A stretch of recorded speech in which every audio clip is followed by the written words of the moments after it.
Hey guys, it's Kaylee and I am back today with my Q3 setup in my kind of bullet journal, disc-bound bullet journal thing. And that cover that you see on there, that's not available anywhere. That's something that I made. And I'm using these Happy Planner stickers. Forget what they're called, but I just showed them, so it's fine. So for Q3, the first thing I'm setting up here is kind of my projects dashboard page. So this quarter, I have a lot going on. I recently launched on Royal Road. That will be linked down below. It is my my lit RPG zombie fantasy horror comedy mashup thing that I wrote. And anyway, it's actually doing really well. I'm really pleased with the results that I'm getting so far. But Q3 is about finishing that book, starting the sequel to that one, and also doing a couple of other projects. So right here, I'm creating my dashboard page. And like the bigger boxes that you'll see me make here are for projects that have more steps, and the kind of squatter boxes, the long fat one or the long short ones, those are for kind of projects that don't have a lot of steps left but also have like still need to be taking up space. And I thought the setup was really cute. I wanted to go for kind of something that was a little sketchy and very imperfect, which it gets wildly imperfect the farther we go and it's fine. But I wanted something that was really simple and easy and super useful because I'm not going to have time this month for flipping through a bunch of pens and doing a bunch of different things. My last setup, which I loved, was very using a lot of different colors and using a bunch of different like dot markers and things like that. And while I very much enjoyed so far that process, I'm jumping into this next quarter with like I'm jumping in head first. Like I'm going to be too busy to be worrying about using the right pen or the right color or whatnot. So I'm just kind of going for something super simple here and super useful for me, but also with enough decoration to where I'm like, ooh, that's pretty. I want to use that. So I'm trying to find a balance, and we'll see if I actually figure it out with this setup. This is the first time I'm doing this setup in this notebook. So it's kind of a learning thing for me. But hopefully next quarter it'll be a little bit easier to figure out. This quarter was like, I was just fumbling through what I'm doing here, which is fine. Like that's kind of one of the goals of it, is to just fumble through and figure it out. But yeah. So anyway, I am doing a blue and brown theme this quarter. I mean, at least for this quarterly setup. I probably won't do that in the monthlies. I might do it in the monthlies though. I haven't decided. But I know for this part, I'm definitely doing it, and I very much enjoyed it. And I'm going to sit here thinking about a sticker for a bazillion years. It's cool. Anyway, so on the next page, you're going to see my cyclical setup. I know Jashi Corinne does 3 cycles of 4 weeks each. I can speak. I'm not editing this audio, so if I screw up, I screw up. It is what it is. I've got stuff to do today. But anyway, she does she does 3 cycles of 4 weeks to like 4 weeks in a month. I actually don't care about months that much. I have a monthly setup that I'm chopping it up into weekly or to cycles anyway. So I'm not even doing monthly setups anymore. I have a monthly calendar that goes on the wall that like has all the dates in the calendar on it and whatnot that I look at. But when I'm planning for me and for my projects and for the things that I need to get done, I like to break it up into 3-week chunks, because the first 2 weeks are intense work weeks. Like I challenge myself to get more done than I get done at any other time. And then the 3rd week is like a rest week, but not really. It's kind of like do half the work that you would normally do, take some time, make sure to recharge. It's more about building in kind of rest time and game time. Like I haven't played video games in years, and then I started doing this system and I started finally being able to take time to play some Zelda and play some Mario and have a good time and play with my kids more. So I'm really, really liking this system. I've been doing it very imperfectly since the first round. The first round I did amazing. So I wrote 30,000 words in the first 2 weeks, because it's kind of essentially a writing challenge. It's 30,000 words in 2 weeks and then 1 week, quote unquote, off. But instead of actually doing I've realized that the word count needs to not be the thing that I'm focusing on.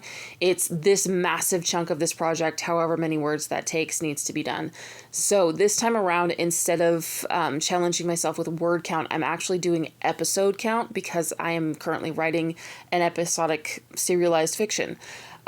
However, I also have other projects like I have something else that I need to be plotting, and I have something else that I need to be editing, which is also a massive part of this system. So one of the things that keeps me going with that big, massive word count in the first 2 weeks of a cycle is that I make it interesting by making sure that I can go, okay, I'm stuck on this episode. I'm going to jump into plotting this part of this other story and give it a half an hour and then jump back into writing this. And it always reignites me. It always brings me right back to that place where I'm like excited. It like really wildly works for me. And I'm not sure why, but I think it's about novelty and about rewarding myself with dopamine. And once I get the dopamine hit of the new thing that I'm working on, I can use that to go back to the thing that I'm, supposed to be working on. Which is another mistake that I found myself making in this system in the last month or so, the last couple of months, is that I wasn't rewarding myself with working on separate projects. So I was really struggling with my main project.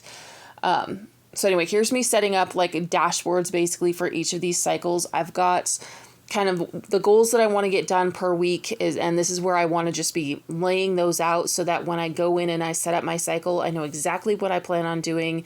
But this gives me kind of the overview so that I can move things around if need be and whatnot. I also have stats in there because I have, I started Royal Road.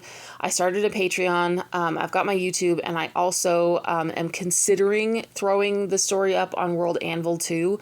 I have not decided because the setup on Royal Road and Patreon took me literally 3 days to get all of the episodes up that I had already written and edited, and learning the programs was the hardest part. So that took forever. That took so much longer than I thought it was going to. I thought it was going to take me a day, and it took me literally 3. And then I went in and I edited some more episodes and I put them back up, and that took me hours too. It's crazy. It's crazy. I'm figuring things out. I'm learning. I'm not very good with technology when it comes to like analog stuff and setting up a bullet journal and things like that. I'm pretty good at figuring out what I need to do pretty quickly, but man, you put a computer or a screen in front of me and I am just Forrest Gumping my way through it. I'm struggling. So anyway, I am learning technology because I have to in order to be able to make money with my writing. And that is the ultimate goal. Share my writing enough to where people like it enough to where I essentially make money eventually. So anyway, side quest there. So here's the second part of this. It's basically the same thing. It's cycle 3 and cycle 4 and my stats, and then week 13. Now, the last time that I did this system, week 13 turned into a real struggle for me. It caused a lot of problems. And I think the problem with week 13 is that I took it completely off last time. And when I take time completely off, I have a really hard time rebuilding my momentum. So what I'm thinking for this week 13 is not taking time off. I need to do at least one sprint every day of writing for week 13. And maybe I'm going to make it 2. I have not decided yet, but I know that I definitely cannot take time off. That was a hard learned lesson. I've been struggle busting trying to get restarted ever since because basically I did the 3-week cycle, and the last week of the 3-week cycle, I took that mostly off. And then I took week 13 off and I just collapsed. Like every system that I had built for myself fell out from under me.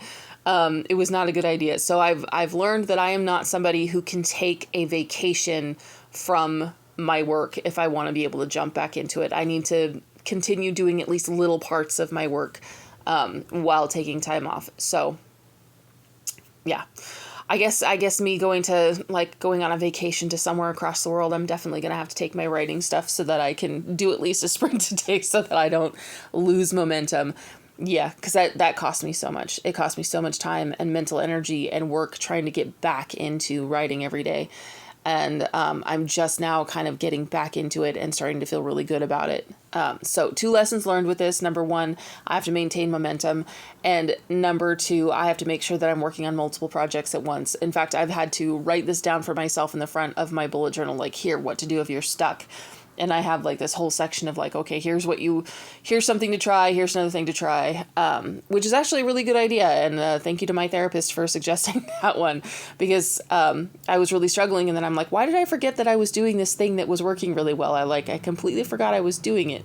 And my therapist is like, maybe you should like write that down. Write down something about when you lose momentum. Like, here are the things that help you get back on track. I'm like, you know, for somebody who does all this analog planning and, you know, does all this introspection and like self-help stuff, you'd think I would know to write things down. I didn't, but now I do.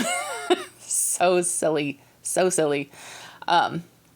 Anyway, I'm actually really liking how this turned out. I'm liking the brown and blue together. I've actually done this exact same setup.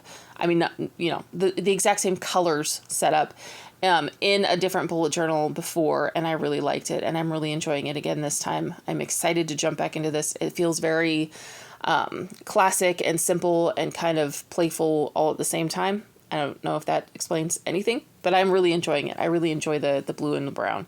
And then I realized I'd flipped that over and realized I had accidentally done metallic stars and things like that instead of the brown that I started on the first page. And I'm like, you know what?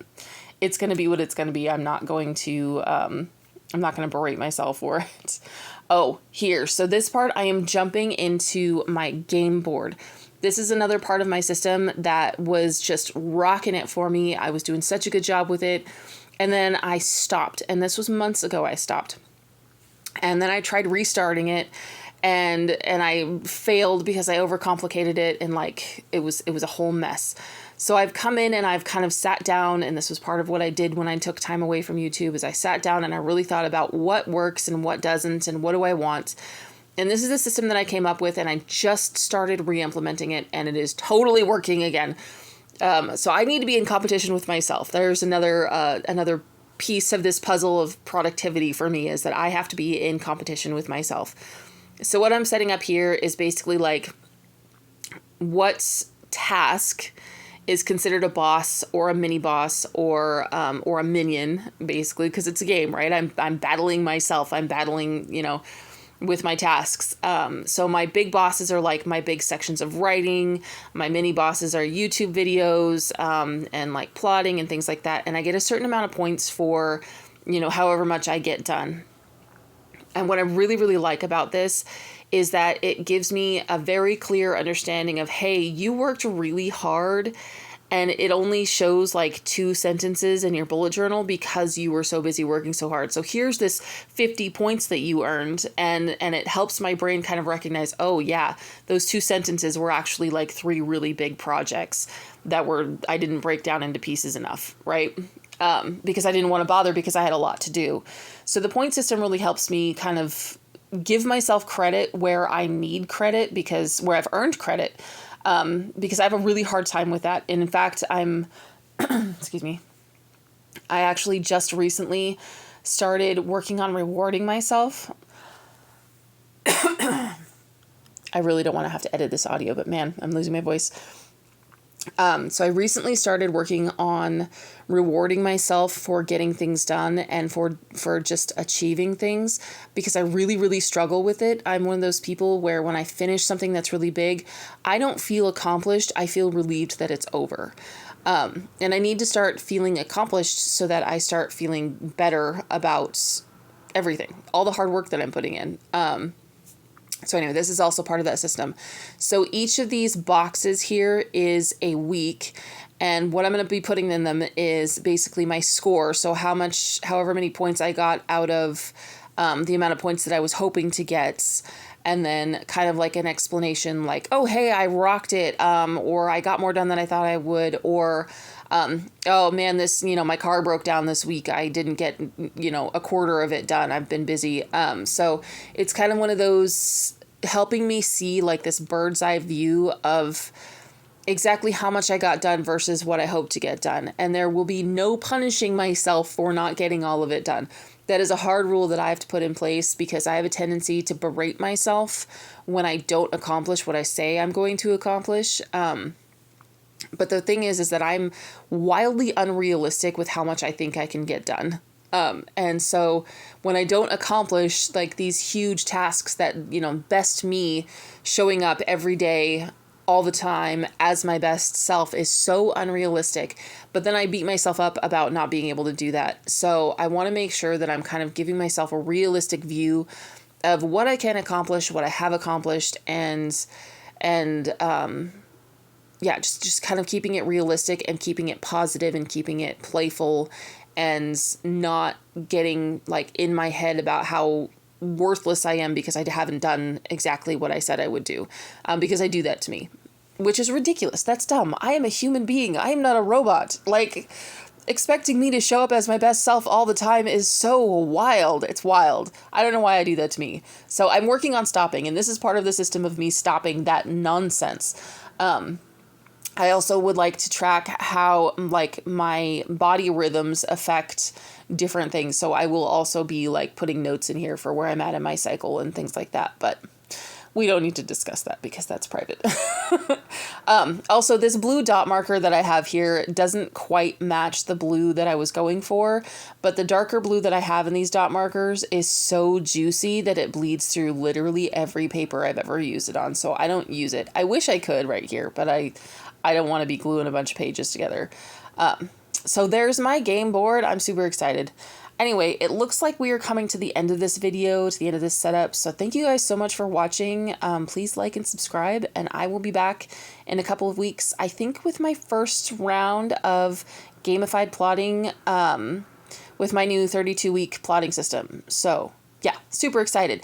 Anyway, thanks for watching. Please like and subscribe, and I will see you guys soon.